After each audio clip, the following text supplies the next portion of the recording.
આપ જોઈ રહ્યા છો સ્ટાર ન્યૂઝ ગુજરાતી લાઈવ અને હું છું હંસિલ. એક સમય હતો જ્યારે વિદેશમાં ફરવા જવાનો પ્લાન કરવો ખૂબ જ મુશ્કેલ પડતો હતો. વિઝા મેળવવા માટે આપણે અનેક પ્રયત્નો કરતા હતા, પરંતુ હવે એવું રહ્યું નથી. ભારતીય પાસપોર્ટ ધારકોને ઘણા દેશ વિઝા ઓન અરાઇવલ માટે આપતા હોય છે, જ્યારે કેટલાક દેશોમાં ભારતીય પર્યટકોને વિઝા વગર જ એન્ટ્રી મળે છે. તો ચાલો આજે હું તમને જણાવીશ કે વિઝાની ઝંઝટમાં પડ્યા વગર કેવી રીતે કયા દેશમાં તમે ફરી શકો છો.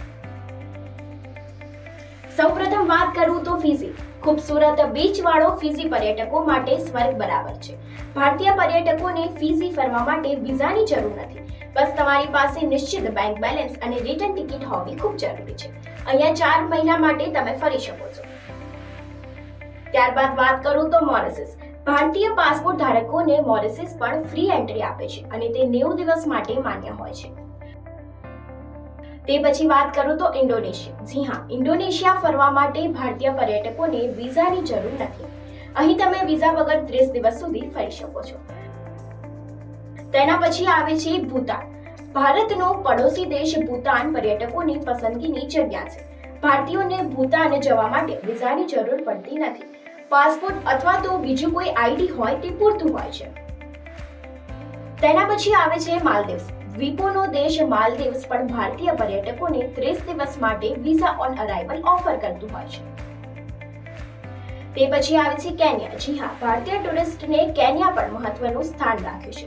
આ દેશ પણ ઓન અરાઇવલ વિઝાની સુવિધા આપે છે. આ વિઝા વધારેમાં વધારે 3 મહિના સુધી માન્ય હોય છે. ભારતીય પર્યટકોને $51.4 અમેરિકન વિઝાની ફી આપવી પડતી હોય છે. તેના પછી વાત કરું તો કંબોડિયા. કંબોડિયાની જર્ની પોતામાં જ એક ઐતિહાસિક બની જાય છે. કંબોડિયા પણ ભારતીયોને ઓન અરાઇવલ વિઝા આપનાર દેશોમાંની એક છે. આ વિઝા 30 દિવસ માટે માન્ય હોય છે.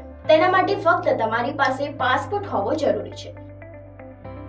આના સિવાય ઘણા બધા એવા દેશ છે જ્યાં તમે વિઝા વગર જ એન્ટ્રી મેળવી શકો છો, અને તે છે પલાઉ, કોમોરોસ, ડોમિનિકા વગેરે જેવી જગ્યાઓ પર તમે વિઝા વગર જ ફરવા જઈ શકો છો.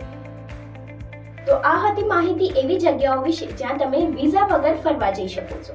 આવી જ અવનવી માહિતી માટે જોતા રહો સ્ટાર ન્યૂઝ ગુજરાતી લાઈવ. નમસ્કાર.